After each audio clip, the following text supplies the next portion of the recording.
মনে রাখবেন, কষ্টের খাতা যার জীবনে খুলে যায়, সফলতার দোয়ার তার জীবনে খুলে যায়। যার জীবনে সে যত কষ্ট পায় সে ততদূর সামনের দিকে এগিয়ে যায়।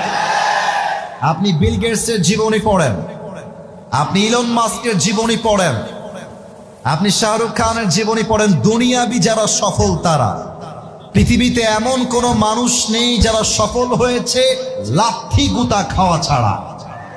জীবনে যত বাস খাবেন তত সামনে আগাবেন।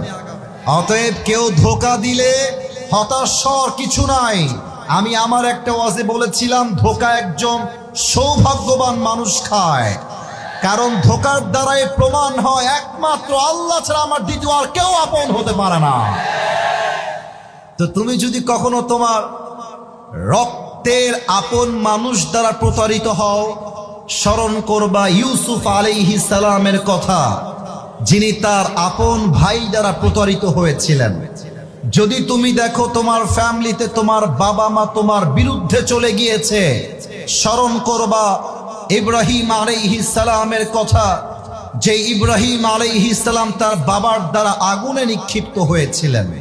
তুমি যদি তোমার জীবনে প্রচন্ড বিপদে পড়ে যাও, চতুর্পাশে বিপদ আর বিপদ, দেওয়ালে পিঠ থেকে গিয়েছে, যাওয়ার কোনো জায়গা নাই, তুমি স্মরণ করবা ইউনুস আলাইহিস সালামের কথা, যাকে আল্লাহ তাআলা মাছের অন্ধকার প্রকোষ্ঠ থেকে মুক্তি দান করেছিলেন। সুবহানাল্লাহ পড়বেন না? যশোরের শাসার ভাইরা, যদি আপনারা দেখেন ফ্যামিলির সবাই আপনাকে মিথ্যা অপবাদ দিচ্ছে, এলাকার মানুষ মিথ্যা অপবাদ দিচ্ছে, আপনার সবচেয়ে কাছের মানুষ আপনাকে মিথ্যা অপবাদ দিচ্ছে, মন ভাঙা যাবে না, হতাশ হওয়া যাবে না। স্মরণ করবেন আম্মা জান আয়েশা রাদিয়াল্লাহু তাআলা আনহার কথা। এরকম চরিত্রবান একজন নারীকে জেনার অপবাদ দেওয়া হয়েছে, তিনি আল্লাহর উপরে ভরসা হারান নাই, আল্লাহ তার সম্মানকে আকাশচুম্বী করে দিয়েছে। ঠিক কিনা বলেন? আপনি যদি আপনার জীবনে প্রচন্ড অসুস্থ থাকেন, জ্বর, মাথা ব্যথা, ক্যান্সার, ব্লাড ক্যান্সার, অসুখ আর অসুখ, স্মরণ করবেন আইয়ুব আলাইহিস সালামের কথা, যিনি 18 বছর অসুস্থ ছিলেন, আল্লাহর কাছে অভিযোগ করেন নাই, তার ভরসার জন্য তাকে রোগ থেকে মুক্তি দিয়েছে একজন। আওয়াজ দিয়ে বলেন সবাই, তিনি কে?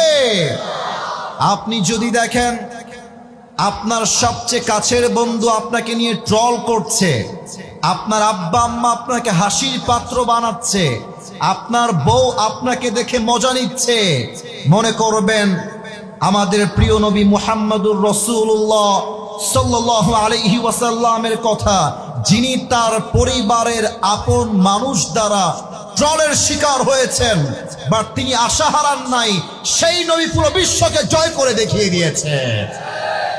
আপনি যদি দেখেন চতুর্পাশের প্রত্যেকটা মানুষ আপনাকে বিপদে ফেলবার জন্য মরিয়া হয়ে গেছে, বিপদে ফেলতে চায়, আপদে ফেলতে চায়, মনে রাখবেন সাইয়্যিদুনা ঈসা আলাইহিস সালামের কথা, যাকে তার কওমের লোকেরা ফাঁসির কাস্টে ঝুলাবার জন্য ষড়যন্ত্র করেছিল, তাকে আসমানে উঠায় নিয়ে রক্ষা করেছিল একজন, তিনি কে?